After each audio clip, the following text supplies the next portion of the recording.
Okay, so we're entering into the season of the holidays and all the fun and the Christmas cookies and what do we call it? Thankmas. The season of Thankmas. We're just reminded of how important community is, and how community, makes us. It always makes me think that we're gather and how we come together and kind of the role that it plays in our lives and our marriages. Right, we were designed for relationships, and we're designed for relationships within a marriage, within a family, and within a larger community. Right. And yes, we gather to celebrate, we gather to mourn, we gather to walk through things together. And we just want to talk today about the importance of being in a close-knit community that is just filled with love and support and becomes another family for you. Absolutely. And so we're going to take 4 weeks to talk about this. So these first 2 weeks, we're going to talk about the church community, both from your perspective as the couple, but then also from the church's perspective to couples. Then we're going to talk about community with friends, because sometimes friends are like family, right? And then also that community of family itself, whether a nuclear family or your larger extended family. But for this first week, we really wanted to spend some time kind of processing the church community that you have.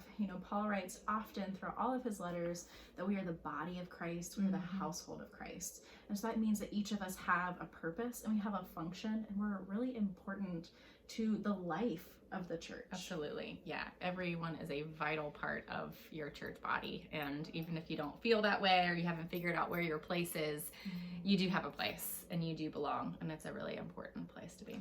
It is. And so we decided to present this verse to really stretch over the next 2 weeks, but it's out of Hebrews. So let me read it for you. It's Hebrews 10:24 through 25. And let us consider how to stir up one another to love and good works, not giving up meeting together as some are in the habit of doing, but encouraging one another, and all the more as you see the day approaching. And so we really love this verse because it talks about how community is that model for living out the command that Christ gave us to love God and to love others. And through our love of God and through our love of others, that we do these things for other people. Right, we encourage and we support and we hold each other accountable. And there's just, there's so much strength that can be gained from that kind of community, no matter what you're going through, whether it be a parenting struggle or something in your marriage that's going on, or something individually even that's just, we all go through trials in life, but how much better is it when we can walk through those with other people that are lifting us up, not just in prayer, but in practical ways as we go. Yeah. And I mean, personally and professionally, we have seen the difference it makes when someone has a solid church body, not just showing up to church on Sunday and leaving, but someone that you do life with, or a group of people that you do life with, that you're in the Word with, that you're praying with and for. They're praying for you, that it changes the trajectory of your trials, because we are assured as believers that we will have trials. There will be things that we go through that will have suffering, right? And so as we go through that, we're also promised a community as the body and household of Christ. And so when you go through those trials with people around you, your, whatever you want to call it, your tribe, your village, your people, they have a way of encouraging you and lifting you up and challenging you in a way that you can't do yourselves. Even as a healthy marriage, you can't do it just by yourselves. So it's really a beautiful thing that can exist in the church. And we can't always be strong. There are times when trials seem too much and we just fall or we collapse, and there are others there to then pick us up. Absolutely. And it's vice versa. There's going to be weak points in their lives where you can pick them up too. And so it's a back and forth and doing life together with people. That is a beautiful thing. So what do you do if you're not feeling the community of your church? We recognize that having that feeling automatically or easily is not there for everyone. And so we wanted to come up with some practical things to suggest to you as you're wanting or desiring to get involved in your church. Right. So first and foremost, I really have this heart for serving, and I think serving can really bring a community around you. And so in your church, look around and see what the needs are and see if there's already programs for serving, and jump in. I think you'd be surprised how quickly you can develop a friendship as you're doing this thing with someone else. Definitely. Especially your spouse. Serving with a spouse can be a really attractive thing to do. Absolutely. But also it's a bonding thing. You Yeah. can work together side by side doing the Lord's work, and that's really powerful. Another thing that can be really great, especially, I think no matter what, but especially if you go to a really big church, is finding a small group Yes.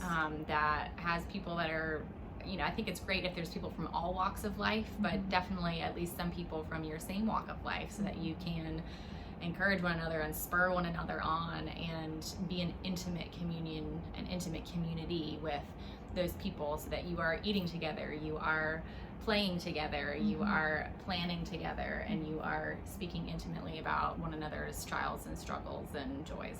Yeah, just sharing with what the daily grind brings you. Right? Absolutely. But if your church doesn't offer small groups, then perhaps look for like a Bible study or Sunday school class that really just appeals to you, resonates with what you want to learn more about God. But really just finding things, I guess the moral is finding things that are smaller communities where you can really be vulnerable and intimate with others.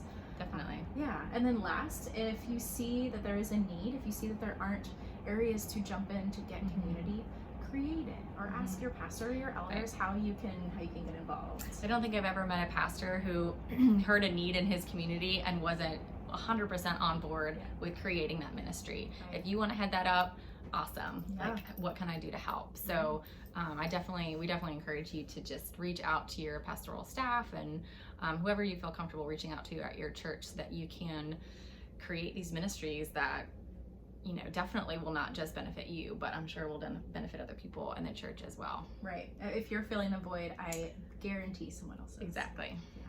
So we hope you're encouraged by this. We would love to hear how you find community and just deep, enriching friendships within your church community. So like, subscribe, comment, and we'll talk more about this next week.